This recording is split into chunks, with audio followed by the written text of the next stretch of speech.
I'll see someone, and I used to think it was a very British thing, and I'm not sure if it is. Someone will stand up to speak, and they'll say, maybe within a series of speakers, and they'll say at the beginning, "Sorry, everyone, this isn't going to be very good. I'm not very good at this thing, and it's not very interesting," which is a terrible way to start things off, because you persuade the audience that it's not going to be very good, and then rather than them pitying you or feeling endeared towards you, actually it's we think, oh well, maybe it's not going to be very good. And so certainly owning those flaws and maybe even declaring them and saying, look, this is something you need to know. It's out there. There's an argument that if you keep a secret about yourself, it becomes really quite powerful when it doesn't need to be. Whereas if you put it out there, then, well, firstly, you'll find that most people probably don't care in the first place. But secondly, it's just there, and you've declared it. A lot of stand-up comics will talk about their appearance or their name at the very beginning and say, right, this is the number one thing you need to know about me. It's this. And that's really nice because it gives people, this is your character, this is what you're about. But it's also just saying, I've heard it all before. So just bring it on.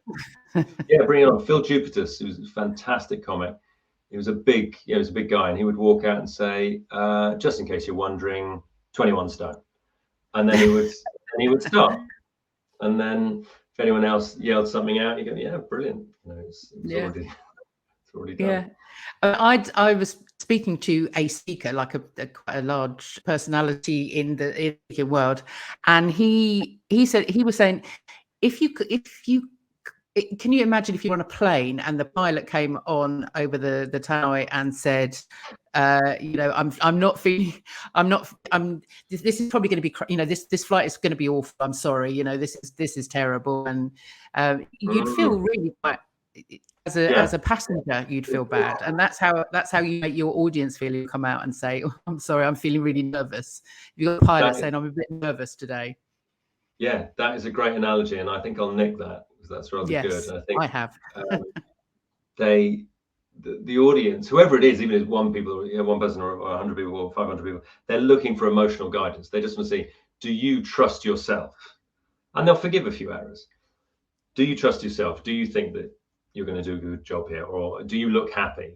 And we'll just take it from there. But you're absolutely right. Yeah, you need your super slick pilot, even if they are nervous or thinking, I'm not feeling 100%. Going, hi, like their message is, you're in a safe pair of hands, and that's what we want. Absolutely, it's going to be fine. Like, honestly, look, I've done this before. I've done this loads. This is another day in the office. You're cool, right? Off we go, and then you can relax. But it's funny because as you said that, I was thinking an airplane full of panicking people is a nightmare, right? That's going to make it, absolutely dreadful. You want them just pleasantly sedated, right? You just want them fed on TV. Maybe a little bit of booze, just like dozing off. Like, just don't do it.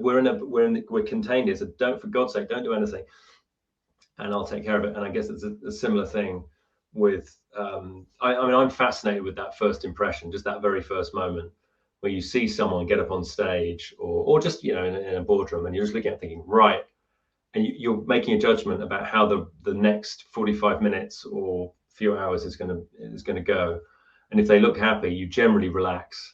And that's really nice. But if someone's floundering because they haven't prepared correctly, or they physically stumble over something, or they say, oh, I'm really nervous, everyone, then it's an audience can just decide, they can check out. You'll see them on their phone or just making an excuse and leave. Yes, absolutely. It's they will mirror, your audience will mirror your awkwardness, your nervousness.